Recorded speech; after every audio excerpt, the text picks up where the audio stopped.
had great bees. We know them as Russian bees. And they're perfectly adequate in all the ways that matter. But the beekeepers out east had lousy bees. Small colonies, super swarmy, really low honey production. So at some point, with the help of this new railway, they decided they were going to move their western bees out east and hybridize them, make better bees for everyone. But what they didn't realize was that the eastern bees are a completely different, distinct, and incompatible species, which we now know as Apis cerana. Okay? So their efforts at hybridization failed, and they gave up. And soon they returned their western bees back out west, and unbeknownst to them, took with them Varroa mites. So the Varroa mite co-evolved with Apis cerana. And over the millions of years they spent together, they kind of came to an understanding where the mite did very little damage to its host, and the bees had evolved ways to keep the mite population in check. Most notably, in Apis cerana, the mites reproduce almost exclusively in the drone cells. And any drone that's over-parasitized would just be too weak to chew through the extremely thick drone capping. So the mite numbers are like self-regulating, and they really like stay below a certain threshold.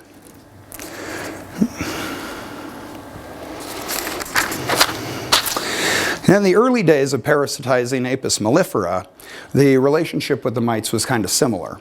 But then sometime between 1920 and 1940, the mites adapted to be able to reproduce in worker cells.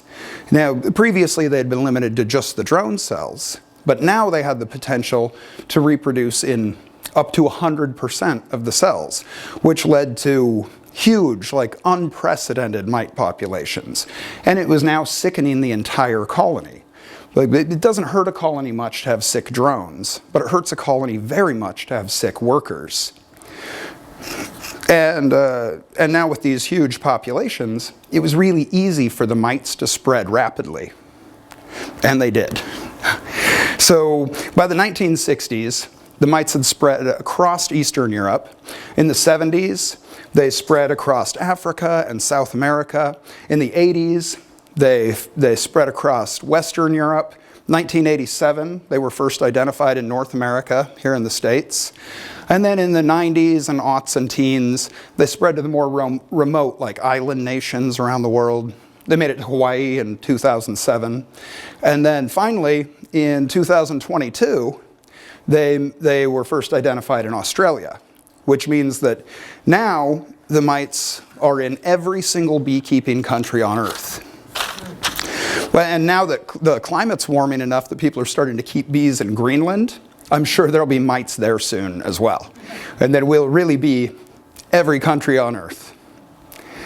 So how do the mites spread? Well, globally, through human activities, importing and exporting bees, obviously, but also inadvertently through like stray colonies being transported amongst shipments of goods, which is how just recently we've acquired 2 new invasive wasp species here in North America, and that's probably how Australia got their mites the other year. It was just shipped in goods. Spread between hives, which is how they spread across continents and across your apiary. They mainly spread through robbing, drift, transfer of equipment, and then less often through more indirect means.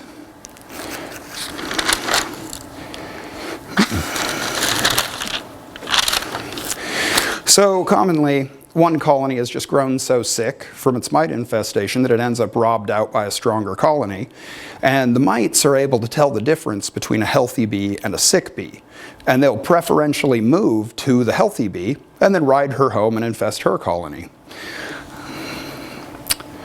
The drift is real, and it's probably happening way more often and more constantly than we're really aware of.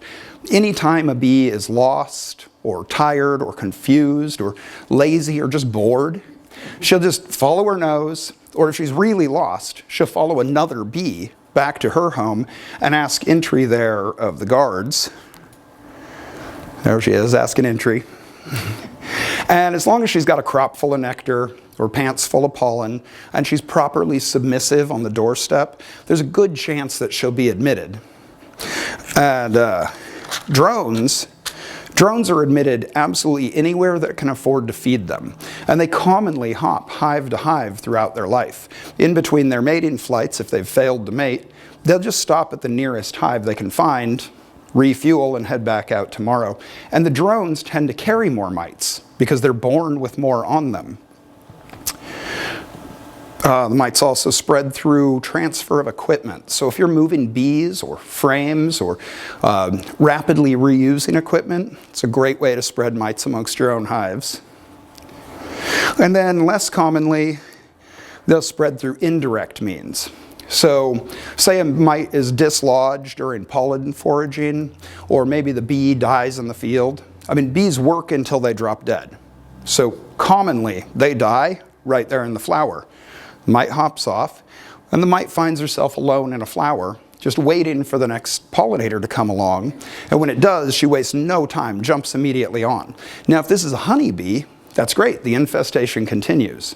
If it's not a honeybee, she might still take this opportunity to suckle at their sweet, sweet bug juices and return the favor with a load of virus. And this is how we're sickening all of our native bee populations. This is the way, this is the route the viruses are finding to all of the native bees and other pollinators.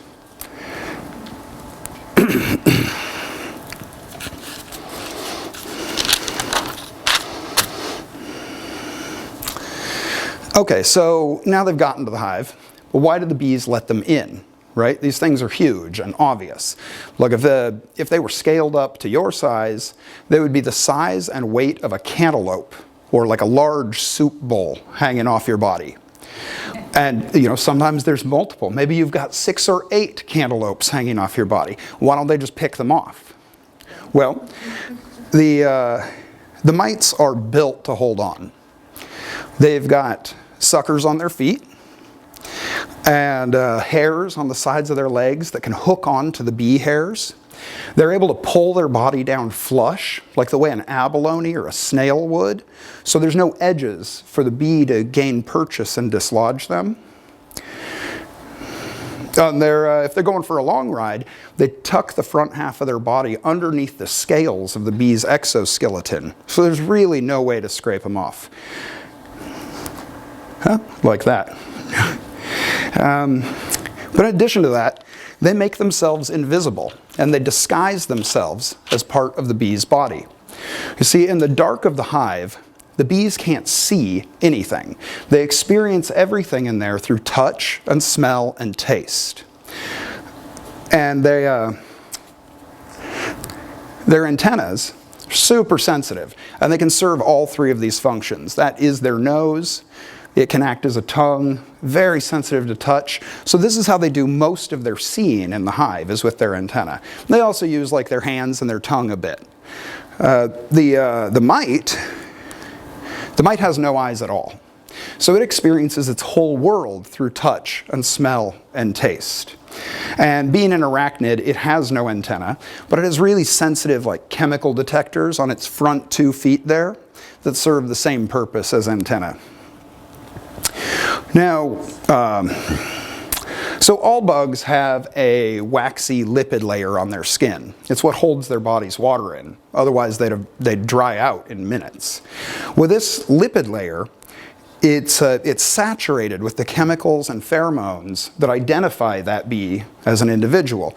They tell what species she is, what hive she belongs to, what stage of life, and even right down to individual identity and recent history. It's all contained in the stink on her fatty skin. Now, that's how bees identify each other. Make sure I didn't. Oh. So here they are. Here's guard bees, and you see they're touching each other with the antenna. They'll stick their tongue out. What they're really doing is tasting and smelling the lipid layer on the other bee's body I'm checking for credentials.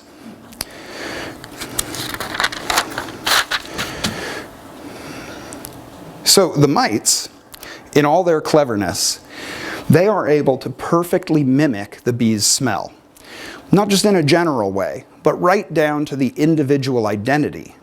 So they have their own pheromones that they produce. They get them pretty close, that make kind of a general bee smell.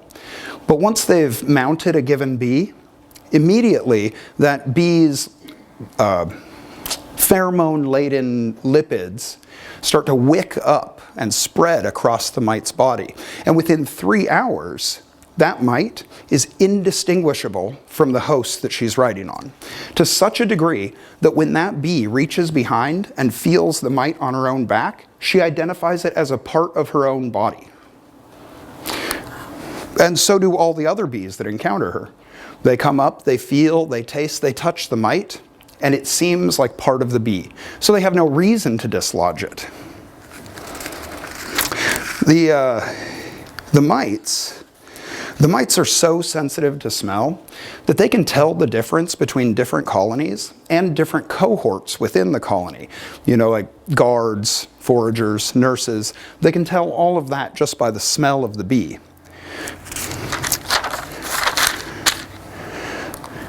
So when that drifting bee arrives on the doorstep and the guard rushes in to check her ID, in that moment, the mite can tell that she's in the presence of a new colony, and she'll immediately jump across onto the guard bee and wait to be taken inside. And then once she is taken in, she'll jump onto an incoming forager, and she'll ride that forager until inevitably a nurse bee comes along begging for food.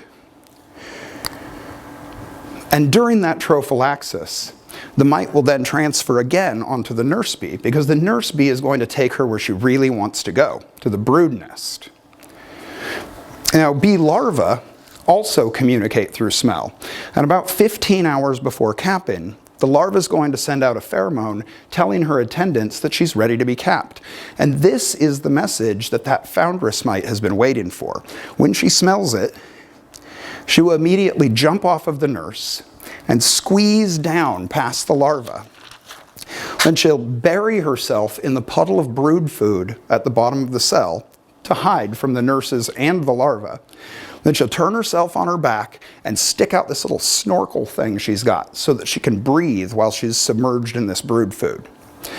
Then, within a few hours, that cell is capped, and a few hours later, the larva has finished consuming the brood food, thereby freeing the mite.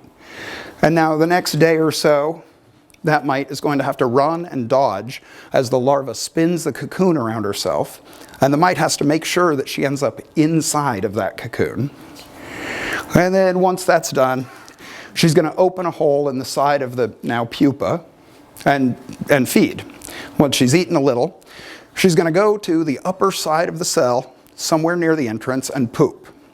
And she's going to return to this location to poop every single time in the exact same spot. Let's see. So about 70 hours after that cell is capped, she's going to lay her first egg. She'll lay it near the entrance to the cell, and the first egg will always be a male. The Varroa mites are haploid diploid, just like bees. So that first egg is just an unfertilized egg. And that's how it ends up being a male. And then every 30 hours thereafter, she'll lay another egg, a fertilized female egg, nearer to the back of the cell.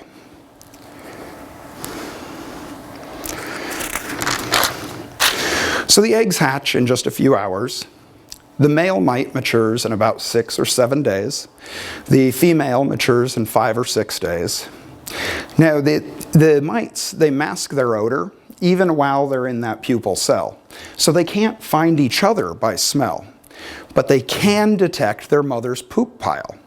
So the male mite just posts up next to this dung heap and waits for the females to come find him there. And once they do, right there atop their mother's guanine pile, he will mate with his sisters. And he gives each of them about 35 spermatozoa, and that's all she'll have for her entire life.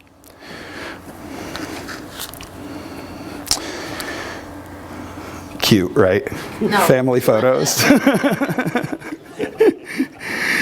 So, due to the time it takes them to mature, the first mating isn't going to happen until about day 10 and a half or 11 after the cell is capped.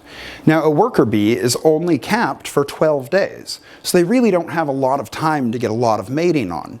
So on average, there's only going to be, well, they say about 1.4 mated daughters per reproductive event.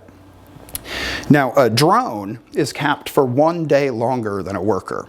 And that brings their average up to about 2.6 mated daughters per reproductive event. And that's why they prefer drones. They get a whole extra mite out of the deal. So on day 12, the adult bee will emerge, and with her, the foundress mite and any of her mated daughters. The male and any unmated females will stay in the cell and die there. So the only mites you'll ever see outside of the cell are pregnant females. You'll never see a male, you'll never see an unfertilized female. They all died in the cell. Each one of those mated daughters is going to complete 3 to 4 reproductive cycles, which she'll end up making between 3 and 12 daughters in her life. Her life will be about 2 months long in the summer, or 5 to 6 months for those who overwinter. They overwinter by tucking themselves deep under the scale in the bee's exoskeleton, and they go into kind of a semi-dormant state until new brood cells become available in the spring. They can only live about 5 days without food, so if you have a dead out in the winter, there's no mites in that box. So the time between reproductive phases, when they're outside of the cell, is commonly referred to as the phoretic stage.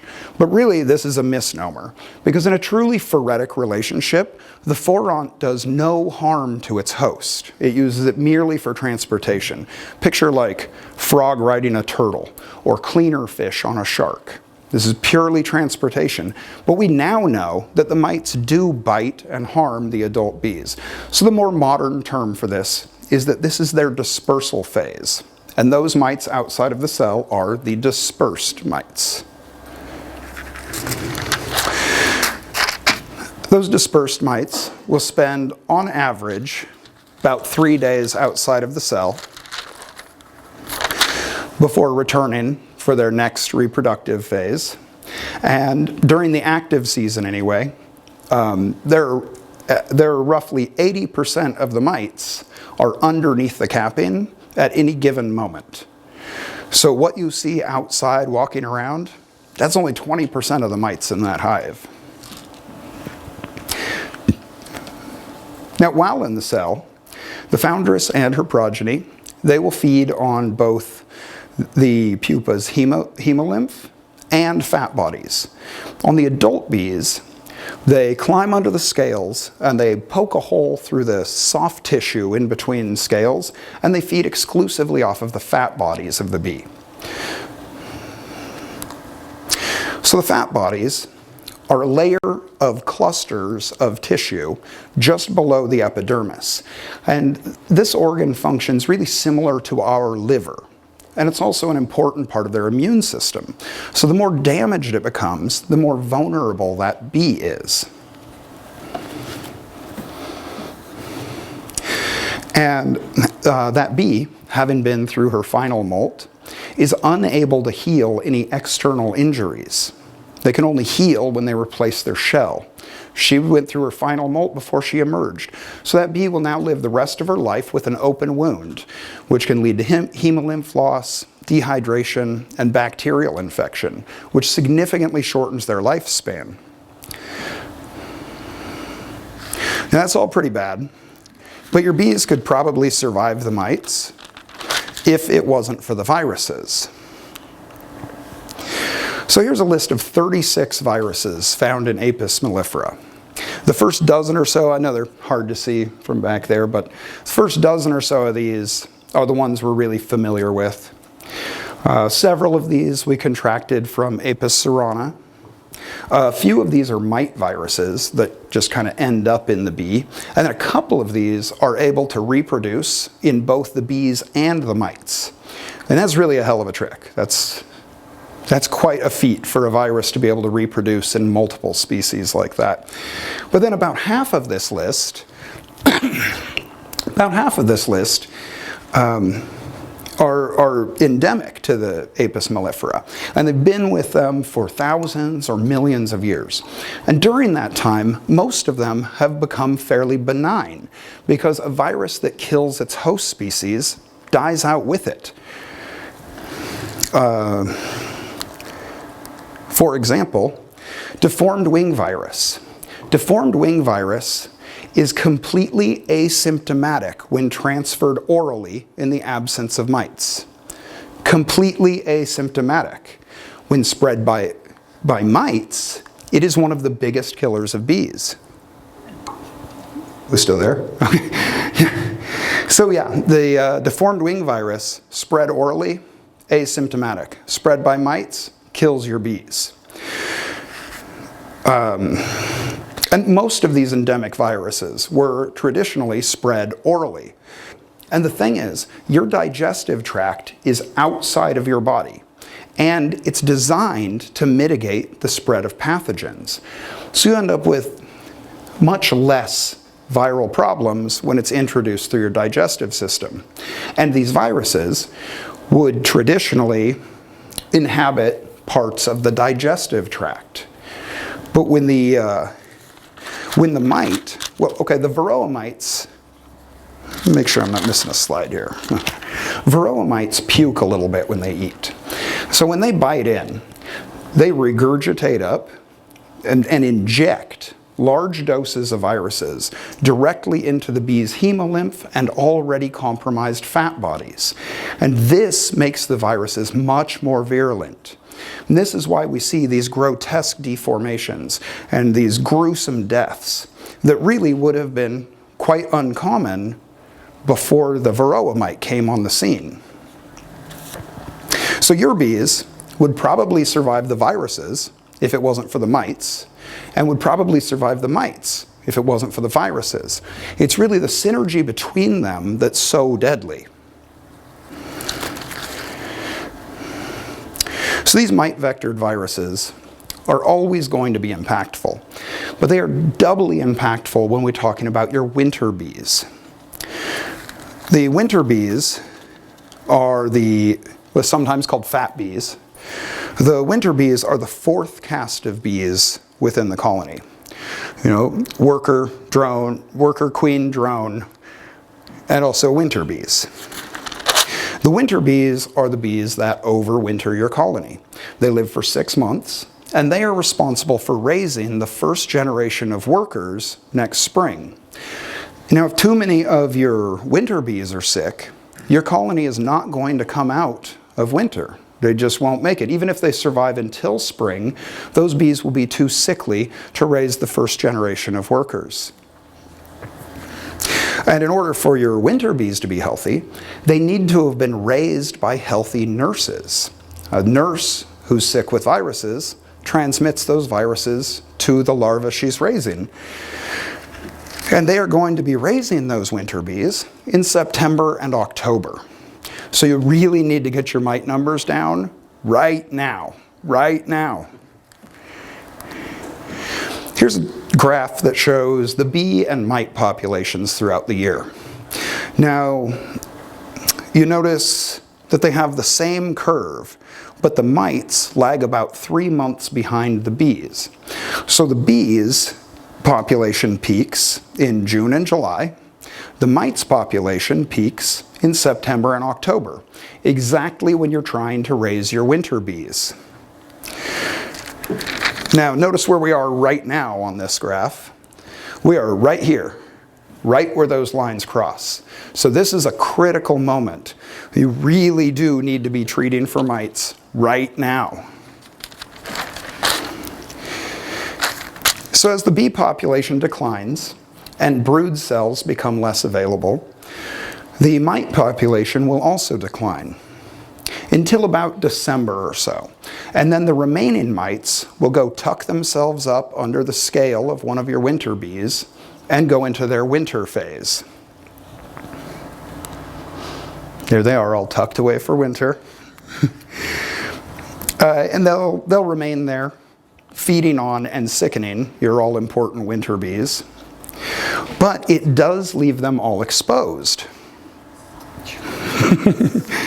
where you can get them with your winter treatment. And your winter treatment is super important to make sure that you get your mite numbers down so you start the year with the lowest possible mite numbers. Mite populations grow exponentially. So 10 mites versus 1, the population will grow 10 times as fast. So you really want to start your year with the smallest number of mites you possibly can.